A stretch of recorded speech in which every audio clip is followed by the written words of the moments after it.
Je trouve qu'il y a une initiative assez intéressante, puisqu'il est prévu que lorsqu'il y a une décision de justice qui ordonne le blocage d'un site pour certaines infractions, notamment liées au contenu haineux, alors une partie à la procédure où l'autorité administrative pourra demander aux hébergeurs ou FAI d'étendre le blocage au miroir de ce site.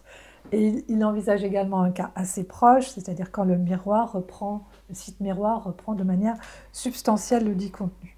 Alors, moi je me demande si ça sera assez efficace, parce qu'il faut déjà attendre une décision de justice. Alors, je vois bien qu'il y a l'introduction du référé, mais pour l'application de l'interdiction. Mais ab initio, la décision de blocage risque de prendre un petit peu de temps, c'est inhérent. Est-ce que vous êtes, pour revenir à votre proposition initiale, qui était inspirée de l'Allemagne, je crois, quand c'est manifestement, évidemment abusif et haineux, est-ce que vous allez aussi commenter sur cette partie-là? Là, on est sur ce qui concerne des sites entiers, et non pas juste des commentaires. Tout à fait. Et c'est une disposition qui existait déjà dans ma première proposition de loi.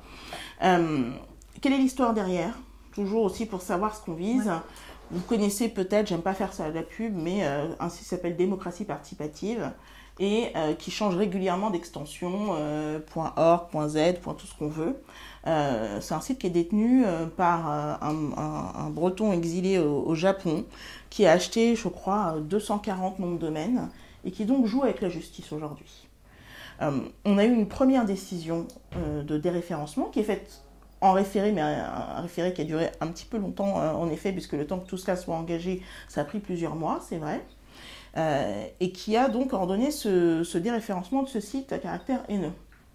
Le problème, c'est que comme il a acheté toutes les extensions possibles, il republie exactement le même contenu à chaque fois sur un site. Et donc l'objectif, c'est de pouvoir viser ça et de pouvoir demander aux fournisseurs d'accès Internet ou aux moteurs de recherche de faire une barrière de protection, en fait, et donc de bloquer et déréférencer ces sites à chaque fois que ce sont des sites miroirs, donc qui reprennent exactement le même contenu que ce qui a déjà été publié. Alors, le déréférencement, c'est une mesure forte. C'est pas la même chose que la suppression d'un contenu, c'est vraiment un contenu en entier qu'on bloque.